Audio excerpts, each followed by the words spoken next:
which is nearest to its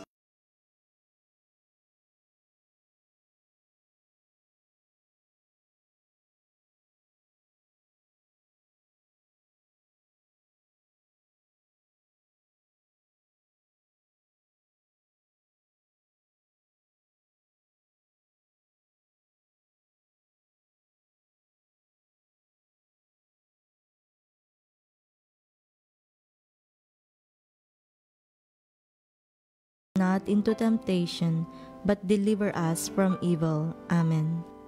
Hail Mary, full of grace, the Lord is with thee. Blessed art thou among women, and blessed is the fruit of thy womb, Jesus. Holy Mary, Mother of God, pray for us sinners, now and at the hour of our death. Amen. Eternal rest grant unto them, O Lord. And let your perpetual light shine upon them. May they rest in peace. Amen.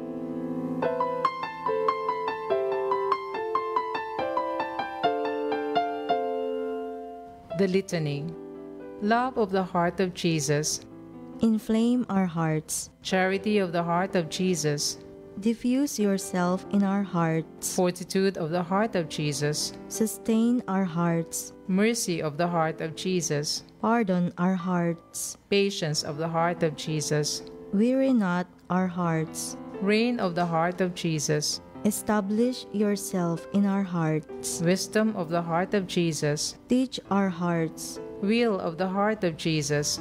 Dispose our hearts. Zeal of the heart of Jesus. Consume our hearts. Immaculate Virgin, pray to the heart of Jesus for us. Amen. Let us pray. Merciful Father, hear our prayers and console us as we renew our faith in thy Son, whom thou raised from the dead. Strengthen our hope that all our departed brothers and sisters will share in his resurrection, who lives and reigns with thee and the Holy Spirit, one God forever and ever. Amen. In the name of the Father, and of the Son, and of the Holy Spirit. Amen.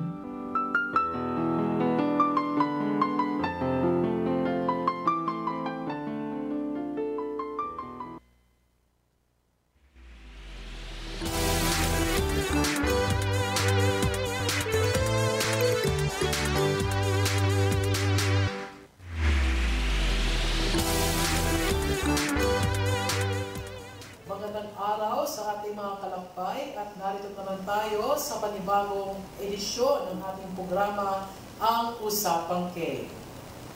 Simulan natin ang ating programa sa isang panalangin. Sa ngalan ng Ama, ng Anak at ng Espiritu Santo. Amen. Panginoon, marami pong salamat sa lahat ng biyayang ipinagkakalob niyo sa amin.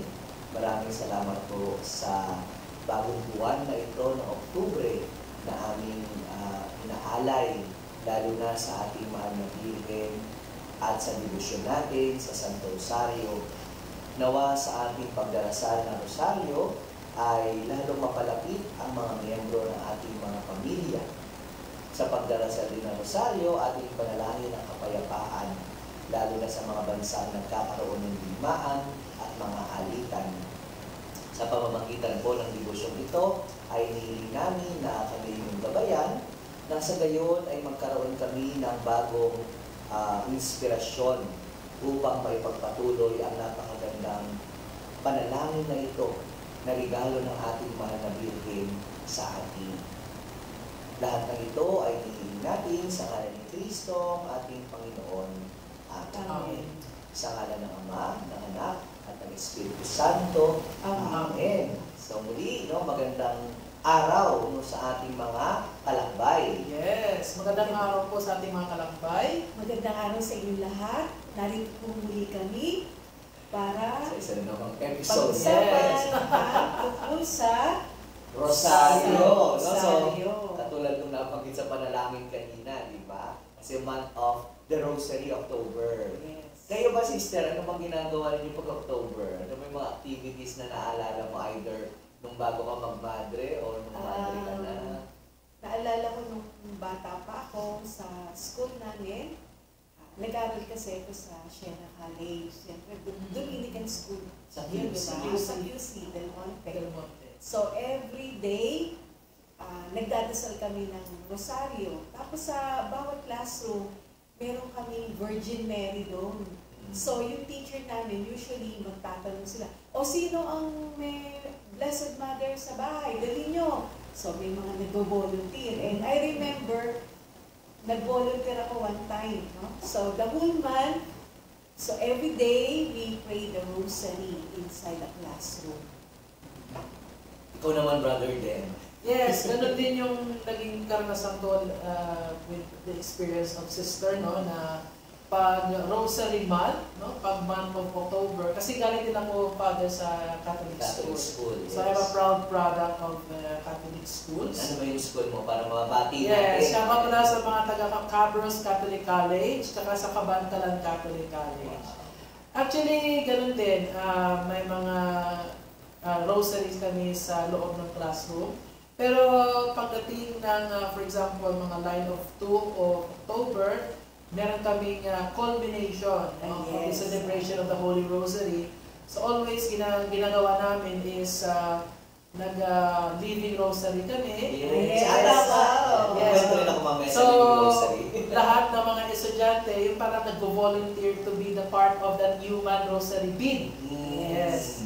And bukod sa paaralan ko, sa parokya din, meron din kami ginagawang Dawn Rosary naman. So parang ano siya, yung parang procession siya, yung parang maglalakad kayo doon sa isang iskinita o sa isang part ng barangay, tapos hihinto kayo doon sa isang lugar na kung saan merong image ng, for example, the image of the first mystery. Tapos doon kami magdadasal ng rosaryo. Hanggang sa maikot na namin yung buong barangay hanggang makabalik sa parokya. Wow, napakaganda. So, nagbabanggitan na rin naman tayo ng school, no? So, binabati ko yung aking school, no? Doon ako nag-elementary at saka high school sa Conception Catholic School.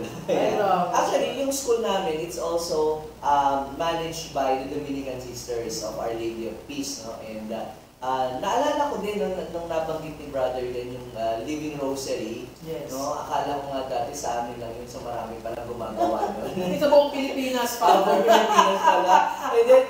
Exceptional kayo, Akala ko sa amin lang yun. Pero yung sa Living Rosary namin, isang memorable doon is ini-excuse kami sa klase kasi ginagawa siya sa plaza.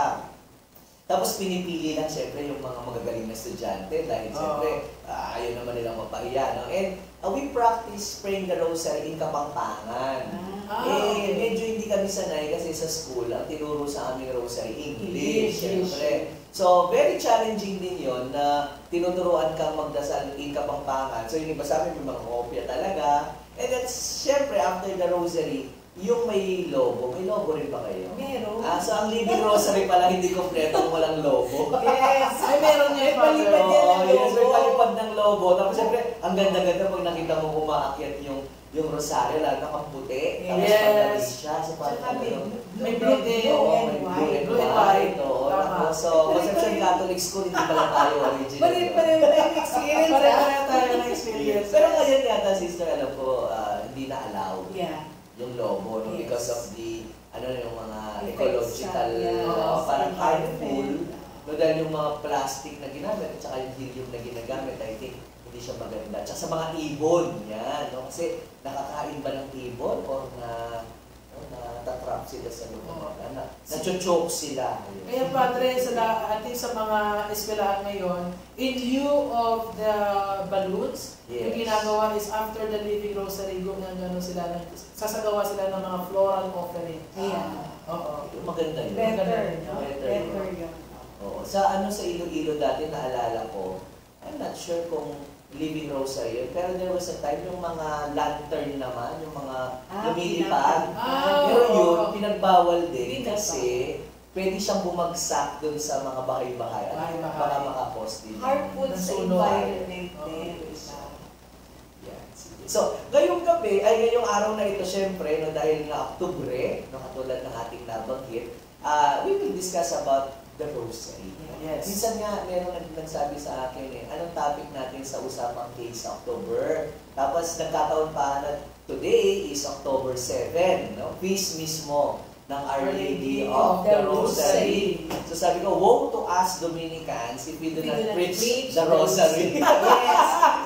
Mismo October 7, di ba? Kaya napakagandang balikan natin, or lalo na dun sa mga iba siguro, it's good information na matutunan nila saan ba nang galing yung Rosary. No? At I think marami tayong mga history about the Rosary. For one, katulad ng nabanggit ko, unahan ko na kayo, sister. No? Yes, so yung about the Dominicans, no? Kasi there is tradition that the Rosary was given by Our Lady to Saint Dominic. No? Lalo na nung nagle-labor siya at nagkakaroon na siya ng mga challenges doon sa paglaban sa Albigensian heresy. So, through the Rosary, sabi ng ating mahal na Birhen is they will win, no, the fight, and they will be able to fight against the Albigensian heresy. Yeah. So, I think with that, no, yung ibang history, bigay ko na kina sister at kay brother again, the Rosary is always a battle. No? It's always winning a battle against something. No? Katulad nga nun, dun sa case ni St. Dominic, it's the battle against the wrong teaching, which is the heresy, no? na very rampant nung time niya. Ano po ba yung alam ninyo pinanggalingan ba ng Rosary? Father, it is said that the Rosary is the Psalter of Jesus and Mary. No? And kasi we pray the 150 Hail Marys. And in relation to that, the Psalter of David, no, with 150 Psalms. Pero kasi during the early centuries, the monks, they prayed the Psalter, no, the Psalms, but there were some monks who are illiterate and educated, and they could not memorize the Psalms. So what they did, they like say a shorter prayer, like Jesus and Mary have mercy. So parang ganun doon na pattern yung Rosary natin. Sa Psalms. Sa Psalms. Sa reading ng Psalms ng mga And monks. in fact, it is said that the Rosary is a scripture-based prayer, especially the first part of the Rosary, no, the Hail Mary. Okay. Rather than Ang nalala ko naman sa Holy Rosary is that meron siyang resemblance sa bulaklak na rosas. Yeah. Yes. Kasi actually from the word itself, rosary, no? So meaning to say it's coming from rose. No? So parang ano siya, parang petal siya na parang pinag-isa ng isang thread, no? And each petal symbolizes a prayer. Para yung nalala ko. It symbolizes a prayer towards Jesus, no, through the intercession of the Blessed Mother, no. Parang yan yung parang kasi yan yung offering natin. That's a floral offering natin to Jesus, to Mary, no, as a symbol of our devotion, as a symbol of our love to Jesus and Mary. it is said that the Rosary is like a crown of roses that we offer to our Blessed Mother. And according to Blessed Alan de la Roche, The Secret of the Rosary, it said that every time we say the Our Father, we are offering a white rose to the Father, and the Hail Mary, we are offering red roses. Ganda. Ganda. Ano yan yung dapat yung garden of roses. No? Si Blessed Alan, naalala ko lang, he's also known as the Apostle of the Rosary. Sister, parang yung revival lalo na ng pagdarasan ng Rosaryo. I think, dun sa mga hindi naniniwala dun sa tradition na in-offer yung Rosary kay St. Dominic, we can say actually that the Dominicans has a strong link with the Rosary because the Dominicans are promoters of praying the Rosary. And in line with that, no, naalala ko ng sister ngayong araw na ito, we were asked by the Master of the Order no, to pray the Rosary no, together, no, sama-sama. So kanina sa parokya, nung nagdasal tayo, although hindi 7 p.m. yung sinunod nating oras, no, it's actually at 4:30 no, yung ginawa kanina. Pero it's in collaboration with the University of Santo Tomas and the parish. Kasi sa parish natin may dalawang confraternity. No? Meron tayo ng Confraternity of the Rosary na mas member sila ng Universal Confraternity. And then yung pangalawa, yung Cofradia del Rosario de UST na actually local lang na grupo siya, ginawa namin to promote the devotion particularly sa Our Lady of the Rosary of UST. So, nakiisa tayo doon sa panalangin. And I think, ngayong panahon na ito, mas kailangan natin ng prayer, sister. Yeah, actually, isa sa promises ni Blessed Mother that when we pray the Rosary, it will help us to conquer evil, no? To battle all the problems that we are encountering. And it is still applicable in our present days, Yes. di ba?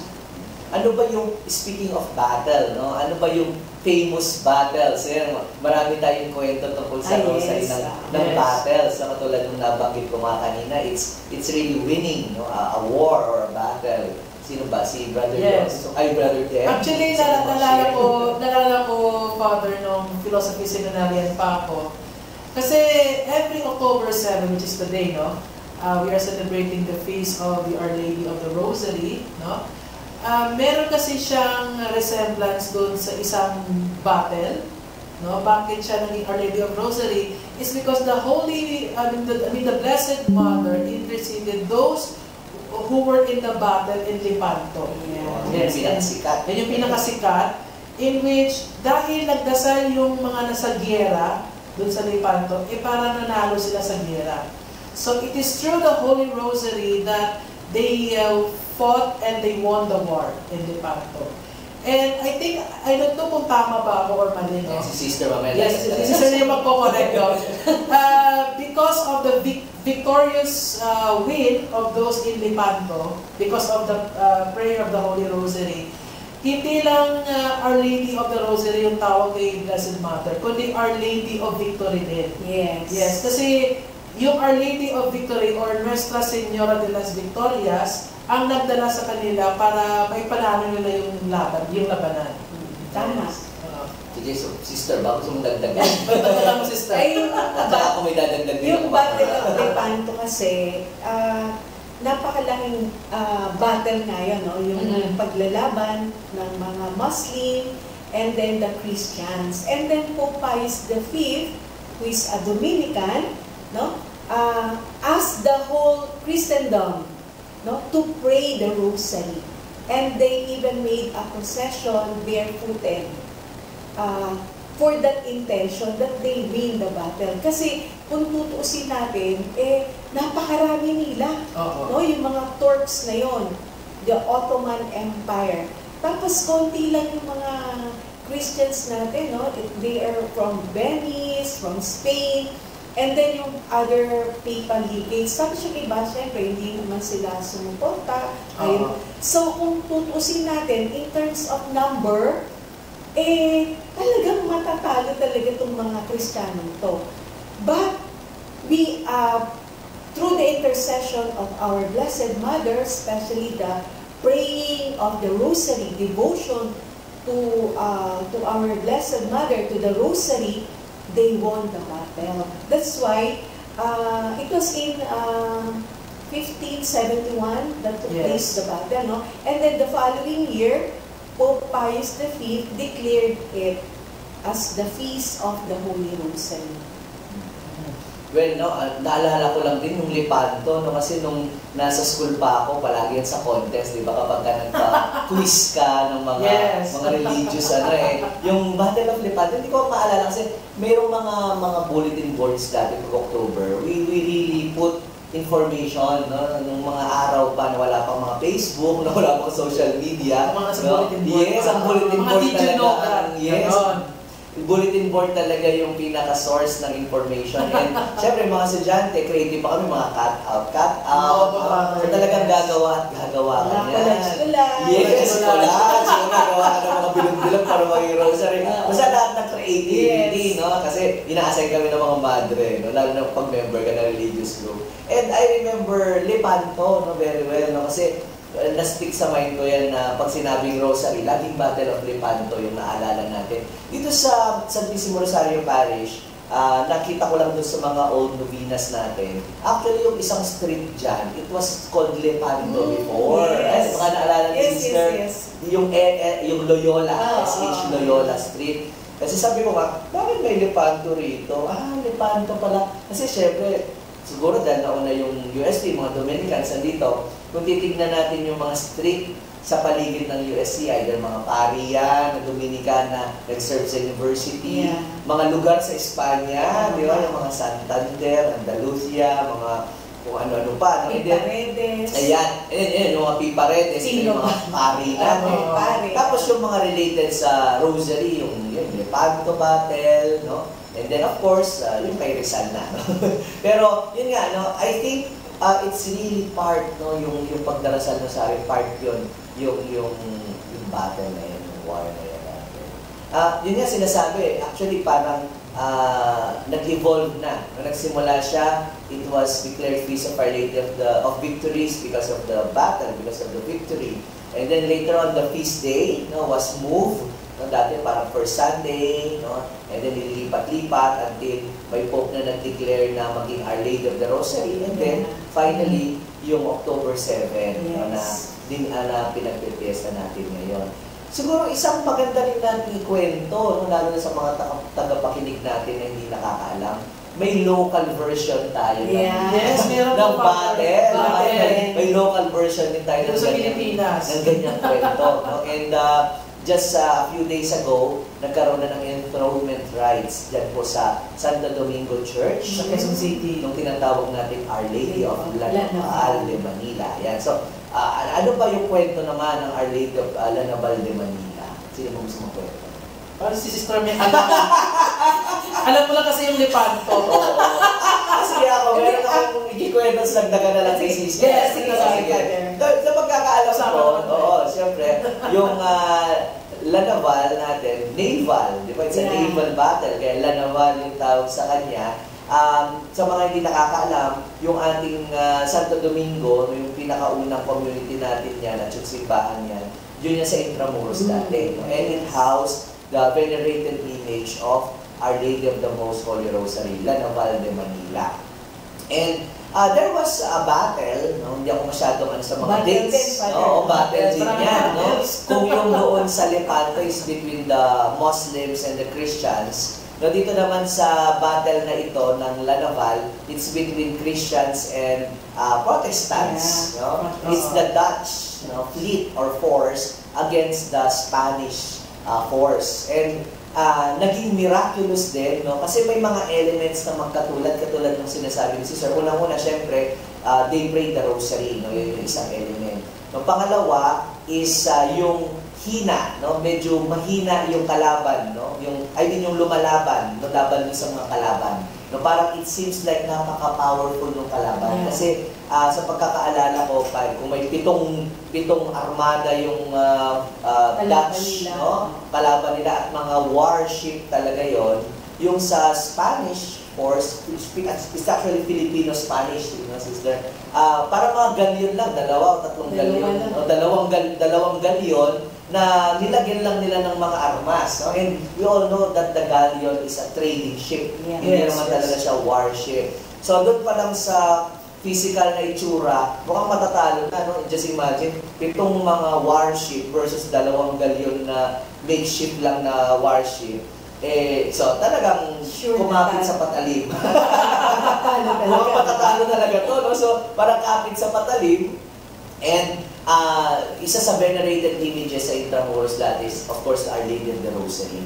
So, the Spanish-Filipino fleet, the forces, they prayed to Our Lady of the Rosary. And nag-promise sila na kapag sila ay victorious, that they would have a procession, walk procession, barefoot, going back to the church. And I think yun yung pinanggalingan ngayon ng prosesyon natin, na until now ginagawa natin yung prosesyon. Kasi it's really a vow, made and fulfilled, sabi nga dun sa panalangin natin ng Rosaryo. No? And true enough, nanalo, just imagine, nanalo yung ating forces. So by some miracle, no, hindi ko alam. Pag binasa nyo kasi yung coffee table book natin ng Lanaval, and I think it's Dr. Hornedo, no, yung nagsulat.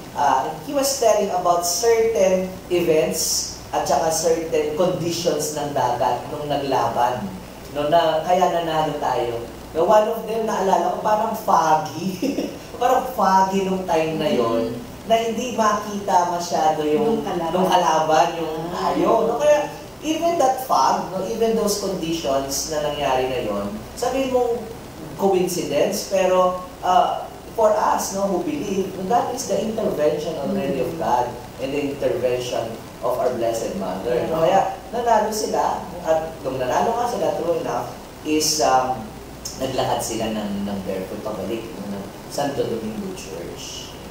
Father, parang 80 years after the Battle of Lepanto, nangyari yung Lanaval. So, pareho rin sa dagat, through the intercession of the Blessed Virgin Mary, yung sinasabi yung Father, yes. May tapos elements, mahina sila, yung mga Christians, yung mga Katoliko, pero ito sila yung kalaban nila, very powerful, and yet, they won the battle. Of course, it's political, no? Pero kung titignan mo, it's also a battle of faith. Yes. Ng pananampalataya. No? Kaya nga, in-emphasize natin yan, yung unang battle na pato, Muslim, Christian, ito naman, mga Protestant and Catholics. Diba? Yeah. Sige, ano pa, Brother Lim, may mga gusto lang. Nag-attend ka ba ng mga posisyon na nalabas? Yes, Father. Simula nung naging seminarista ako ng UST Central Seminary, kasi ako ay miyembro ng DOMFRAT, ng Seminarist Fraternity of St. Dominic. Hindi naman sa oblige kami, but as a DOMFRAT member, we always go there, no, sa Santo Domingo to participate po sa fiesta, no, ng Lanaval. And syempre, marami din po nakaranas po na kapag Lanaval procession, masakit po talaga ang paa. Kasi po mahaba po yung ruta ng procession. Actually, Father, nung naman po yung pinagandaan ko yung sarili ko, hindi po ako nag-black shoes, lang po ako, nag-sandals lang ako.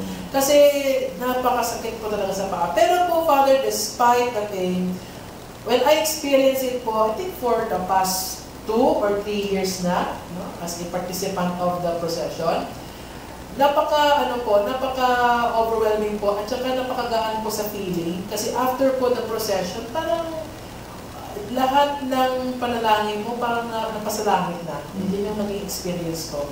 Kasi every time I walk with the prayer, especially with the praying of the rosary, parang lahat ng panalangin ko parang dinala ni Mama Mary papuntang langit. No? And when we reached the church, doon sa loob, sabi ko, ay, ganda pala kasi bukod sa ako lang yung nananalangin, maraming din palang tao ang nakisama sa posisyon. So, feeling ko, parang fulfilling naman yung pagod, fulfilling naman yung sakit, no? Kasi, although it's temporary, no? Like, it's temporary, but the thing is, because I fulfill, no, the procession, it seems that there's a blessing. I feel that there's a blessing and grace.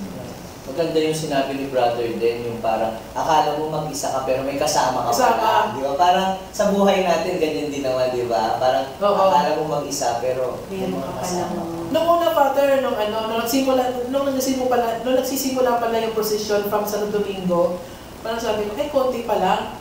Tapos yung sa Tuazon, tapos paliko na ng Quezon Avenue, pabalik ng Santo Domingo, doon ako nagulat kasi marami palang tao ang naghihintay, lalo na sa mga overpass. Yeah. Yes. Kasi doon sa mga tao sa overpass, sila yung mag-aagis ng bulaklak, yung uulan sila ng petals.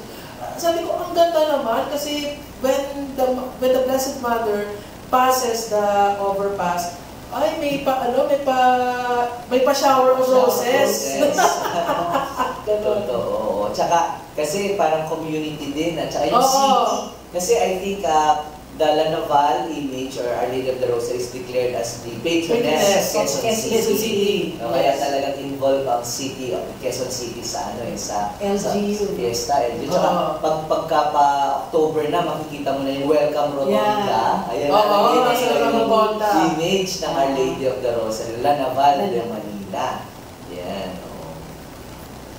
Kayo po, Father, ano po yung naging experience sa Lanabal? I know na, of course, nung panahon ninyo as a student friar, hanggang sa naging pari po kayo. Oo. Siyempre na sa amin, required talaga sa amin umattend ng Lanaval procession, no? Kasi yung mga brothers, nagcha-chaplain sila, na doon po sa mga hindi pa po nakaka-attend ng Lanaval, maraming saints na kasama sa procession. I think mga 20 plus, 24, 26. Mga Dominican saints po, Yes, Father. mga Dominican saints kasama. And bawat isang saint may chaplain na brother. Naka-full habit pa kami noon, pati black cape and all. No? So, naalala ko dati, hindi ko nagkakamali, parang si Saint Hyacinth of Poland yata, Saint Peter Martyr. Kasi every year, iba-iba, sister, kasi parang every year, syempre, ina-assign kami from the youngest to the oldest, na yung aminoribus na tinatawag natin. So, yung youngest, siya yung pinakaharap, and then pag ganun na yan. So, habang tumatagal sa seminary, syempre dumadagdag na yung mga younger brothers. So, nagmumove ako na palikod na ng palikod.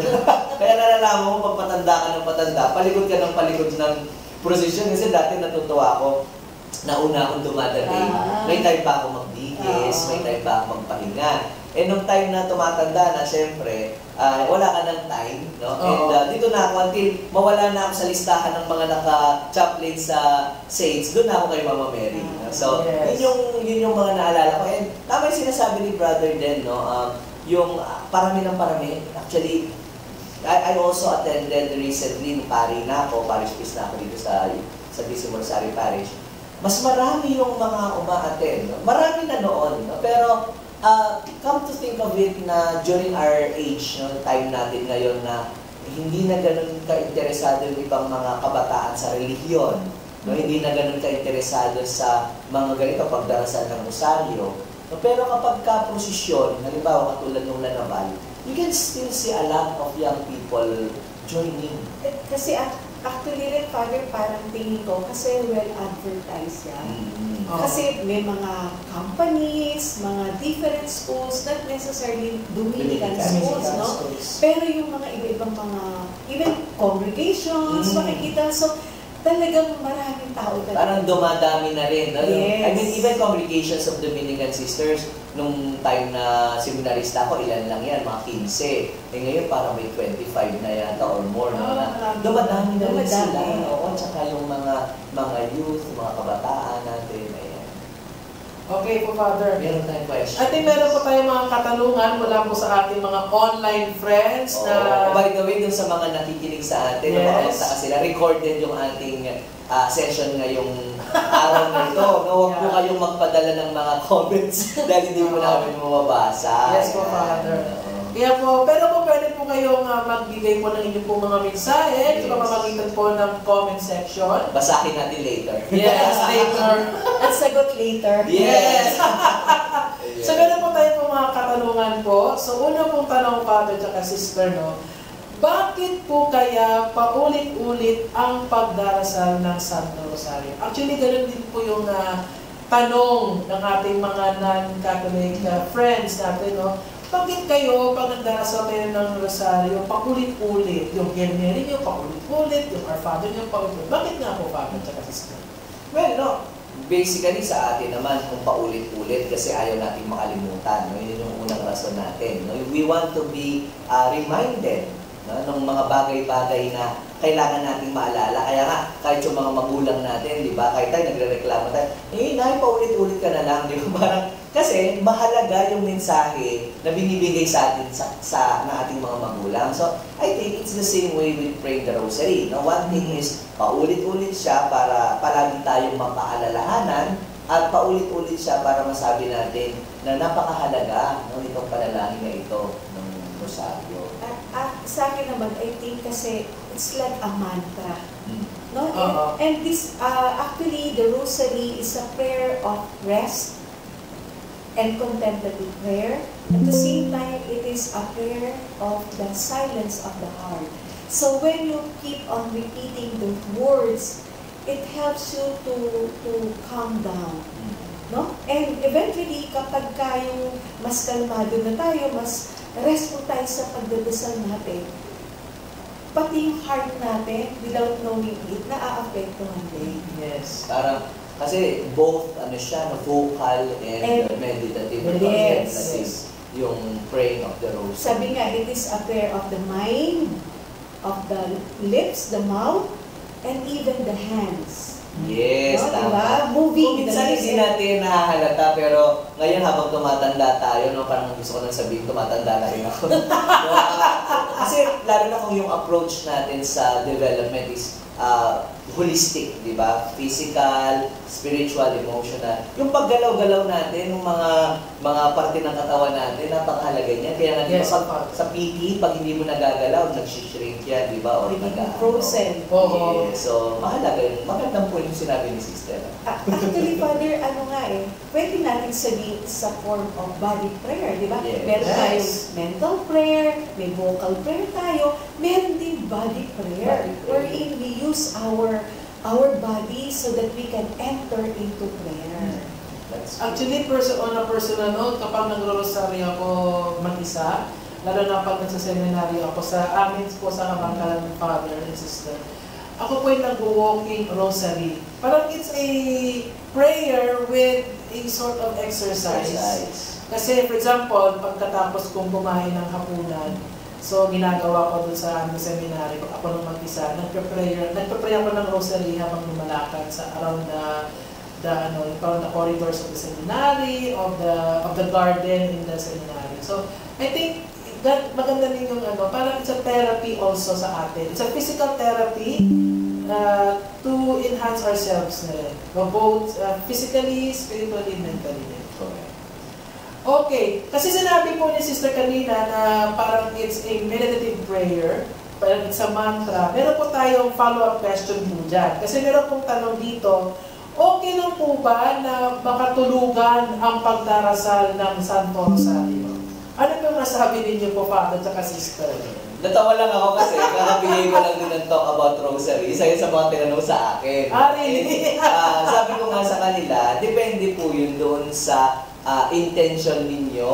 Bakit kayo nagdasal ng rosaryo?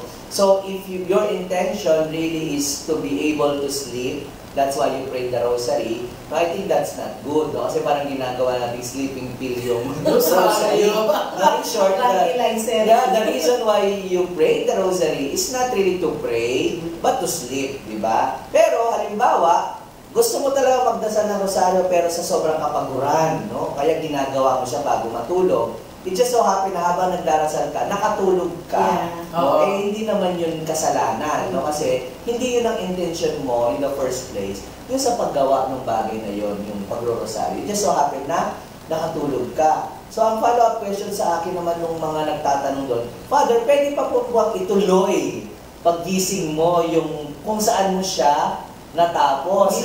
May continuation. Yes. Kasi, di ba the rosary, bilog siya. Yes, Father. Ako nga sabi ko, sinare ko sa kanila nung bata ako, ini-imagine ko yun dapat, in order for you to offer the bouquet of flowers to Mama Mary, it should be complete. Kung crown siya, dapat mabuo mo. Kasi kapag hindi mo nabuo yung crown, hindi na siya crown, parang straight na lang siya. Parang straight. Ganun ako ka-imaginative nung bata. After ko mag-rosary na, imagine ko yung roses umakit na gano'n sa langit. So, ito, kung hindi, sabi ko, paano ba ito na hindi ko na kumpleto? So, yung tanong ko naman sa nagtanong is, will you be able to know kung saan ka natapos? Kasi kung naghahawa ka ng rosary, baka yung kamay mo, nabitawan mo yung rosary, you don't really know where you stop. No? So, I think in that case, you have to repeat na lang yung pagdarasal. At least, kumpleto mo siyang madarasal. Or, kung naalala mo nga, wala namang problemang ituloy, di ba? I think also, Father, Brother Ted, Yes. kung sa halimbawa, merong mga ibang tao na, Sister, sabi nila, hindi ko matapos yung isang buong rosaryo. Then I think ang importante yung intention mo that you really want to pray it. So pwedeng part by part, but you do it meditatively. No? Kahit na hindi yung isang buong rosaryo, pero kung nagmamadali ka naman, no? Basta ka lang salita ka na lang salita without thinking about it. I think it's better to parang part by part na lang. No? Diba? Ngayong oras na to, I will pray one mystery. Tapos mamayang konti, yung first mystery, susunod mamayang konti, second mystery. Na para nang sa ganun ay makapag-meditate ka, madasal mo yun ng mas mabuti. Parang it goes with yung maturity rin natin. Naalala ko kasi nung novices tayo, di ba?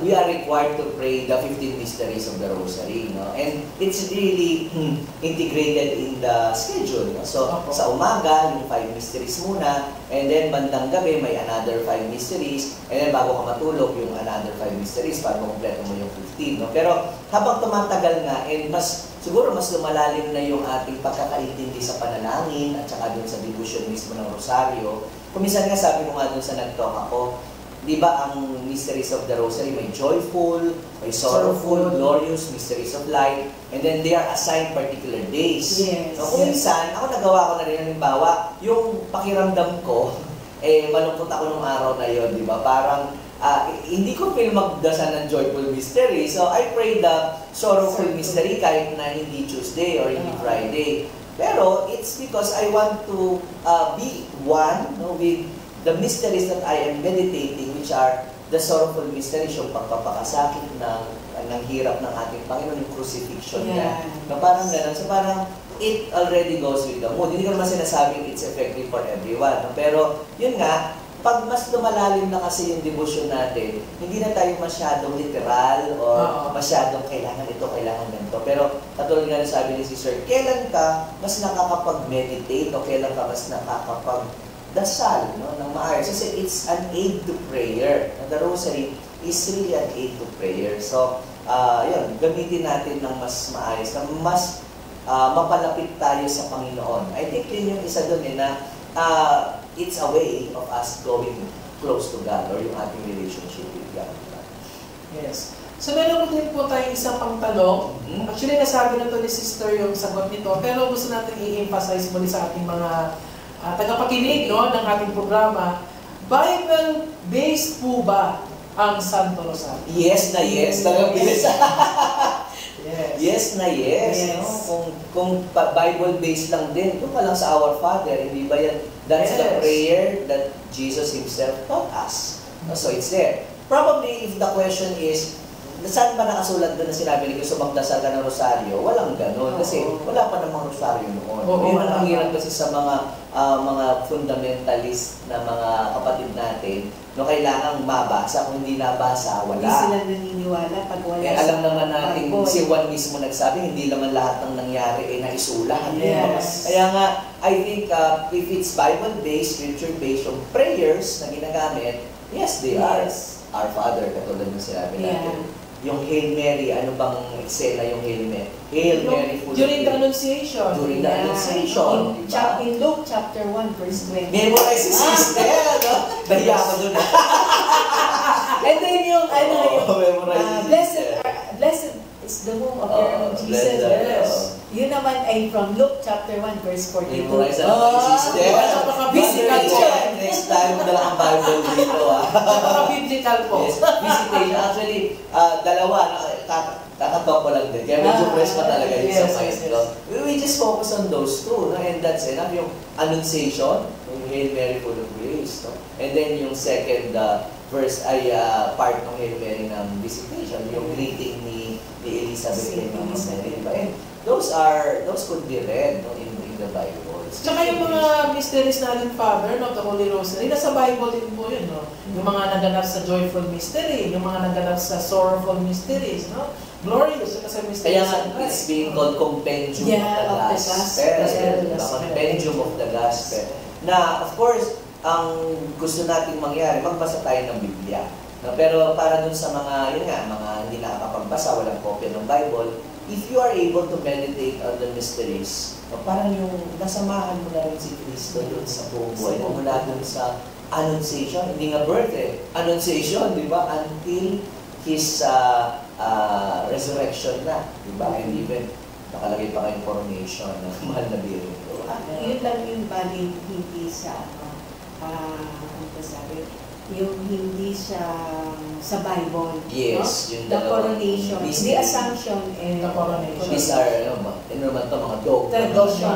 Mga dogma naman ng simbahan, yung assumption and coronation. Coronation. I just heard, correct me if hindi ko alam, parang sa mga susunod na taon, kung next year yata, may celebration yung sa dogma ng assumption at saka ng Immaculate Conception. So, nagpe-prepare ngayon yung mga simbahan ng mga Immaculada at saka mga Asunsyon ang patron, no? Dahil anniversary ng declaration ng dogma. Hindi ko lang alam kung pang ilang year. No? 1950, Father, nung 50 ba siya? nung So, dineclare dahil yung 2025, assumption, 1950. 75 years. Parang kasabay sa Jubilee Year celebration. Okay, kaya pala sinabay mo. Yeah. Actually, Father, meron akong personal question po sa inyo kasi you mentioned... Dahil wala tayong mga online questions. Yes, kasi wala tayong mga personal questions. Yes. Actually po, Father, I just wondering po, because you mentioned a while ago that the Dominicans are considered as promoters, no, of the Holy Rosary. Yan po ba yung symbolism ng sinusuot ninyong habit, particularly the rosary that is being hung in your side? Ano po yung masabi niyo, Father?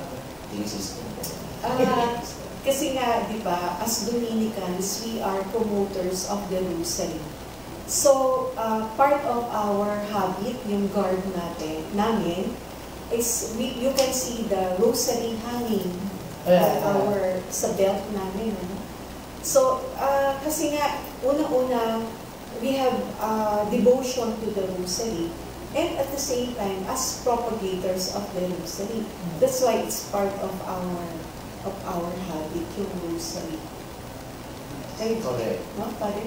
Tama. Tsaka, yung pagkakaposisyon, ako rin po, meron din po ako. Yeah. So, parang yung pagkakaposisyon niya dito sa may left side, diba? Kasi, dyan yung sword ng mga soldiers, ng mga knights, no, nung araw. So, parang ito yung weapon natin, no, against, yun nga, sabi ko nga, in the battle that we are facing. And, hindi lang naman yung mga physical battles ito, no? Particularly yung spiritual battles natin. No, we are aware that every day is always a battle between good and evil. So, ito yung magiging weapon natin. No? Katulad nga nung nabanggit natin sa tradition na ibinigay ng mahal na biro nito kay Santo Domingo para mapanalo, no, yung battle against heresy. Father, alam, Yes, Brother, then alam mo, I just thought of something, no, na sa aking palagay, no, yung mga those who enter religious life, or in particular, as Dominican siguro, no? I think, no, ang laki ng impluensya ng rosaryo sa buhay namin, o ng iba rin, no? Yun na, kasi marami kong narinig, mga nakausap, mga kwento about their vocation story, tapos nakita ko yung may connection yung rosaryo, no? Siguro ikaw, Father, no, nung before you discover your vocation, siguro meron halaga yung rosaryo. And sa akin din, gano'n din, na sa palagay ko, yan yung way, no, kung paano ako naging isang Dominican. Kaya kung hindi man tayo siguro conscious so kung minsan, no? Kasi, ayan, tinanong ako ni Sister, no? Hindi ko naman ma-highlight talaga na masasabi ko, it's because of that. Yes. No, but in hindsight, kapag tinitingnan ko, no, nagro-rosaryo talaga rin ako. No? Kasi ito yung mga bagay na kung minsan, no, nga, ayaw naman natin pagsabi, no? It's something personal. No? And it's a devotion na ginagawa ko din siya every afternoon. Aral, after sa school, pag bumibisita sa simbahan, pag may time akong magrosaryo, nagrosaryo ako. So, it's really part of our vocation, I think. No? And yung mahal na biren mismo. Yeah. Mahal na biren mismo. Tsaka, kung hindi man ako, naalala ko, nung minsan umuwi ako sa bahay namin, yung nanay ko, meron silang rosary group. No? And doon ko na-discover na every afternoon, nagro-rosaryo siya. No, and then sabi ko, hanggang ngayon pala, nagtutuloy ka pa rin magdasal ng rosary. Sabi ko sa kanya, kasi member din siya ng Legion of Mary. Na, lately ko lang din na-discover, no, kasi nagdarasal siya nung Catena Legion. Legion of Mary lang. Sabi ko, kailan ka pa naging member ng Legion of Mary? Sabi ko, matagal na. Sabi kaya niya ganun. Tapos, Tapos na pa siya?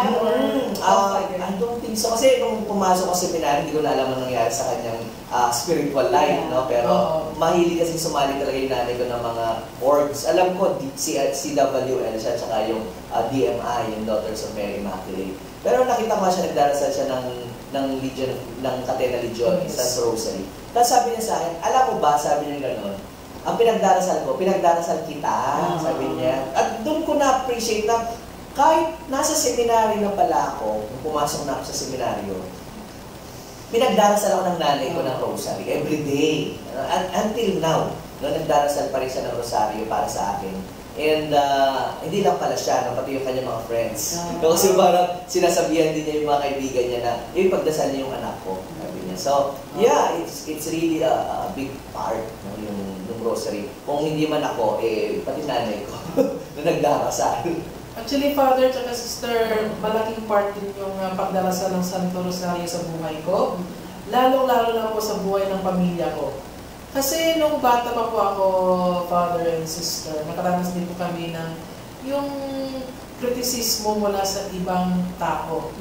Kasi, well, to tell you aside from a personal story of our family, meron po kasi kaming na parang nakaaway, no, na kapitbahay.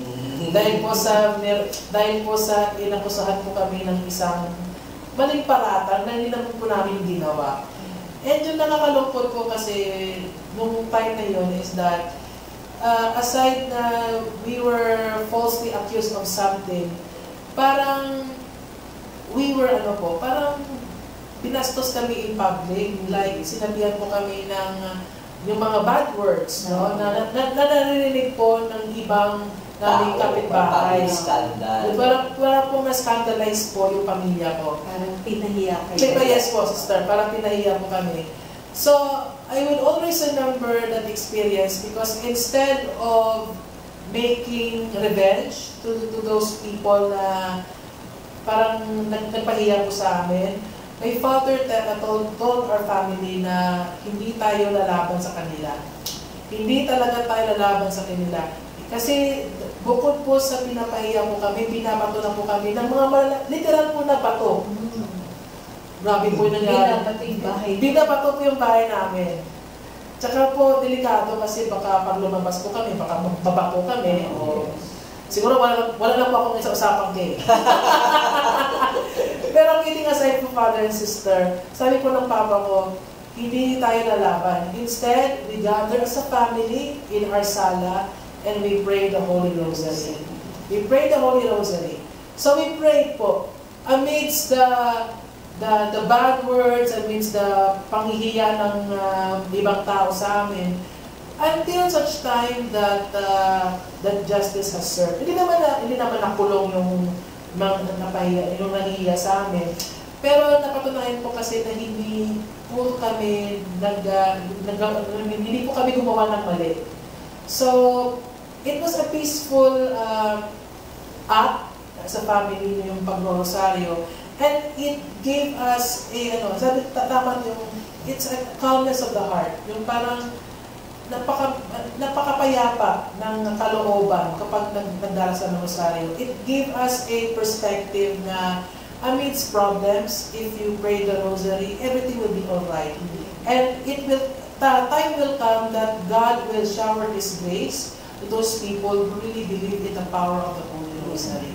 So kaya po napaka-laking significance po ng rosaryo sa pamilya namin. And until today, we are praying the Holy Rosary, although na hindi na kami sabay-sabay. Kasi yung parents ko ay busy ngayon sa kanilang sari-sari store. Ako na nga yes, iwalay na po kami. Ako nasa seminaryo. So at least, kahit paano, we remember each other through the praying of the Holy Rosary. Parang naalala ko sa Lanaval yung ano ang kwentong rosaryo mo? Yeah. Si Sister, ano yung kwentong rosaryo mo? Marami pa. Marami si Sister. Napaghalat ang edad. Marami na ba experience, no? Hindi, Father, kasi I remember, connected sa Our Lady of Navidad.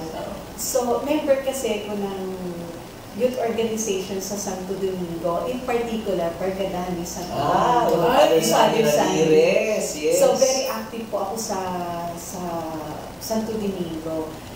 And, nung malapit na akong nararamdaman ko na, yun na yung time na papasok ko ng kumbento.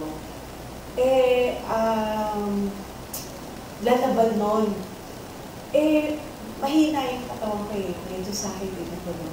Ang prayer ko nun sa mahal na ina, sabi ko, paano ako magpapasok ng kumbento kung masakitin ako, di ba? Instead of I'll be the one to serve, parang baliktad din, be the one to serve.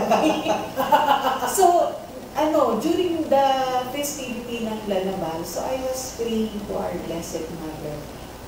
Sabi ko, gusto kong magmadre, pero paano ako magmamadre? No? And during the time, I was really very sick. Graduating ako na ng college, tapos paggagaling ko sa bahay, higa na kagad ako kasi masakit yung buong katawan ko, ganyan.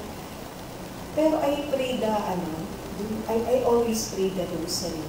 Tapos ngayon, may procession noon. Sabi ng mother ko, tsaka yung lola ko, huwag ka na umattend ng prosesyon kasi hindi mo kakayanin. Pero sumama ako sa prosesyon. Tapos nung araw, kasi part kami ng grand choir nun no? Then after kakanta kami, nagmamadali kami. Sabi ng mga kasama ko, huwag ka nang sumama kasi hindi mo kakayanin yung prosesyon. Pero sabi ko, hindi, sasama ko. And I really felt after parang ikalawang kanto pa lang, ang sakit-sakit na ng katawan. Hindi ko na kaya maglakad. Pero kung babalik pa ako, ganun din. Mas grabe, babalik pa ako. Pero kinaya ko nun. And nung after nung procession, nandun lang ako sa likod ko. Nakahiga ako doon sa back altar, no? Tapos sabi ng mga kasama ko, huwag ka lang pumunta, huwag ka lang pumunta. Tapos, during Despedida ba yan? Yung pag-akyat. Pumunta rin ako. Tapos, yung lahat ng panalangin ko, Lord, sabi, Mama Mary, tulungan mo ako ganyan. Naramdaman ko yung kaginawaan.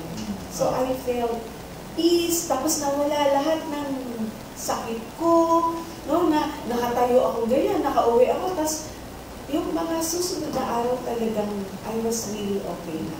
Kaya I attributed it, yung healing ni Blessed Mother. Through her intercession, I was healed.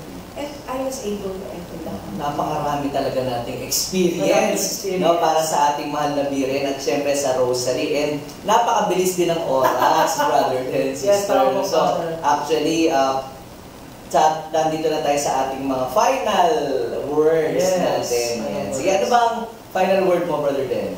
Sa akin, Father Paul, Sister, ang final word ko today, sa araw na ito ay actually marami, no? Kapayapaan, naginawahan, letter K. Na-pressure na naman ako mag-isip ng K. Basta parang yung tumatak talaga sa akin ngayon is kapayapaan, no? Because as what I have shared sa ating episode ng Usapang K, of course, in my experience with my family, with myself, no, the personal experience, Rosary is a prayer that makes a person or even the world to be peaceful. And nagiging payapa ang lahat dahil meron talagang grasya, meron talaga siyang blessing na that would change the perspective of a person or even a community, no, from being so drastic until such time na magiging in unison na, no? Na magiging isa na. Kaya nga sa experience ko sa Lanaval, kahit nga masakit yung paa ng karamihan sa atin, parang wala, hindi natin na-bear, hindi natin nararamdaman yung sakit kasi nagkakaisa tayo sa panalangin. And that prayer makes us peaceful, makes us harmonious. And wala tayong pakialam sa mga nangyayari, lalo na sa mga sakit natin sa paa or whatever, because we only mind what is peaceful and that is through to the present moment that God is giving sa atin. Yes. Yes. Thank you. Sister. Naman. Marisa. So, ang sa amin is karapat-dapat sa mga panalangin ni Kristo. K din? Dalawang K pa? Talagang wala na talaga. At diba, dun sa katapusan ng prayer, nang kami ay maging karapat-dapat sa mga pangako ni Hesus Kristo. So, karapat-dapat. So, pagka inisip ko yung salitang karapat-dapat, paano ba tayo magiging karapat-dapat sa mga pangako ni Hesus Kristo? Yung pagdarasal na may kasamang pagninilay-nilay ng misteryo. No? That when we, parang pinagsama natin yung ating isip, yung ating puso, no? Ay magiging bukas tayo, magiging karapat-dapat tayo sa mga pangako na ni Kristo sa pamagitan ng rosaryo. At dahil sa kanya, dahil tayo ay karapat-dapat, ang pinto ng langit ay magiging bukas para sa atin na maglilid ng kabanal-banalan. Naku, ang daming K, sister. Daming K, sister. Kakainis. So, Father, Hindi nakakatuwa, nakakainis. Oo. Well, combination na lang ng mga sinabi ni Brother Den at saka ni Sister Marisa sa akin is katahimikan. Wow. Siyempre, no, yung panalangin natin, una, parang another word for kapayapaan, katahimikan. Diba? Katahimikan ng mundo, katahimikan ng kalooban. At the same time, yung panalangin ng rosaryo, nung nabanggit nga natin, is a meditative, contemplative prayer. So, tumutulong din sa ating katahimikan mismo, ng ating puso, ng ating buhay. So, with that, no, magpaalam na tayo sa ating mga kalakbay na sana sa susunod na programa natin ay nandyan pa rin sila, no, sa every first Monday and third Monday of the month. Yan. So muli, magkita-kita tayo muli sa isa na namang edisyon ng ating Usapang K.